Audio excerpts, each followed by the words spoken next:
Magandang araw mga bata, magsitayo tayo para sa panalangin. Sa ngalan ng Ama, ng Anak, ng Espiritu Santo. Amen. Ama namin, sumasalangit ka, sambahin ang ngalan mo, mapasa amin ang kaharian mo, sundin ang loob mo dito sa lupa para nang sa langit. Bigyan mo kami ngayon ng aming kakanin sa bawat araw, at patawarin mo ang aming sala tulad ng aming pagpapatawad sa nagkakasala sa amin. At huwag mo kaming pahintulot sa tukso at iadya mo kami sa lahat ng masama. Amen. Sa ngalan ng Ama, ng Anak, ng Espiritu Santo. Amen. Magandang araw mga bata. Kumusta kayo?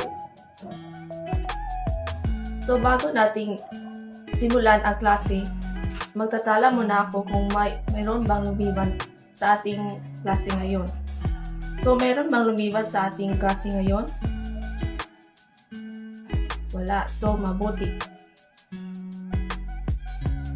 So bago nating simulan ang panibagong aralin, sino sa inyo ang makapagbabalik-aral sa ating nakaraang tinatalakay? Yes, Ana? Magaling. Tama ang iyong sagot. At ngayon, mayroon akong ipapakita sa inyo mga larawan at suriin niyo mabuti kung ano ang ipinapakita sa larawan. Ano kaya ang masasabi niyo tungkol dito? Yes, Hana? Magaling. Bago natin umpisan ang panibagong aralin, ay narito muna ang mga layunin. Narito ang mga layunin. Pagkatapos ng aralin, ang mga mag-aral ay nasahang malaman ang konsepto ng paggalang, mailalahad at makapagbibigay ng halimbawa ng mga gawaing magpapakita ng paggalang at mabisang halaga ng pagpapakita ng paggalang at sa salita at kilos. So, ang bago nating tatalakay ngayong araw ay ang kahulugan ng paggalang. So mga bata, mayroon ba kayong ideya kung ano ang kahulugan ng paggalang? Yes, Carla? Magaling. So narito ang ating kahulugan sa paggalang. Ang paggalang ay isang natural na bagay na itinuro na sa ating noong mga bata pa lamang kayo. Magmulan sa paggalang sa ating mga magulang at kapatid hanggang sa kayo'y tumanda na rin.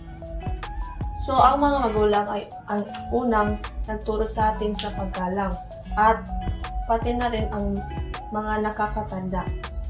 So, walang pinipiling edad o estado ang paggalang sa kapwa, maging mahirap man o mayaman, kayo dapat pantay kung tumingin sa ating mga kapwa.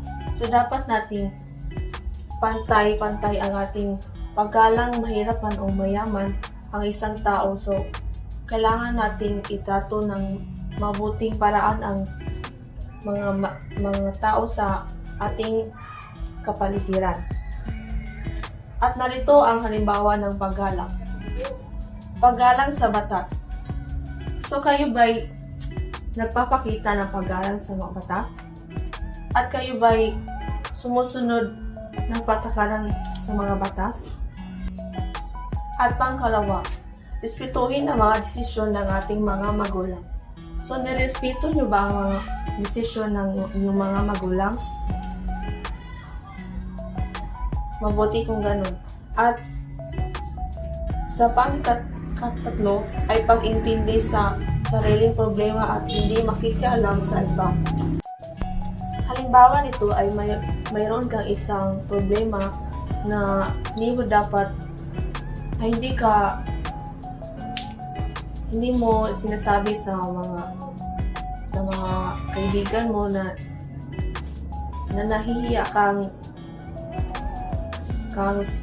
sabihin ang mga problema na hindi mo alam kung paano sasabihin sa kanila at hindi makikialam sa iba, katulad ng may nag-aaway na mga kapitbahay na dapat hindi ka makikialam sa kanilang problema dahil sila lang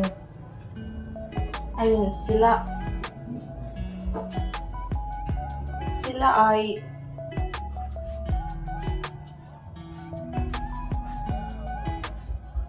Ang halimbawa nito ay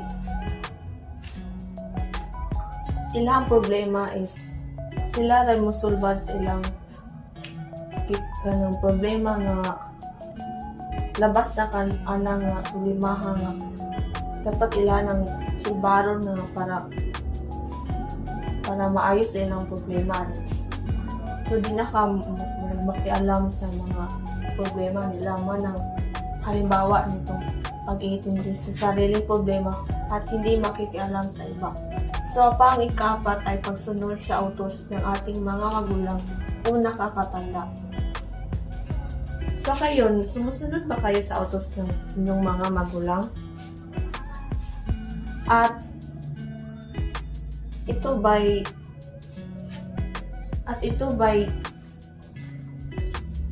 inyong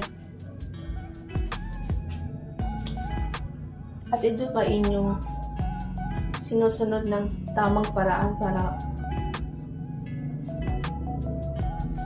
maging magalang kayo sa inyong mga magulang? Tama. Pangikalima, ang paggamit ng po at opo. Katulad ng ang halimbawa ng po ay katulad ng pagmamano po at ang opo ay pagsagot ng opo. So, mayroon ba kayong mga katanungan? Mabuti kung nanonood nyo. At ngayon, magkakaroon tayo ng paglalapat na gawain.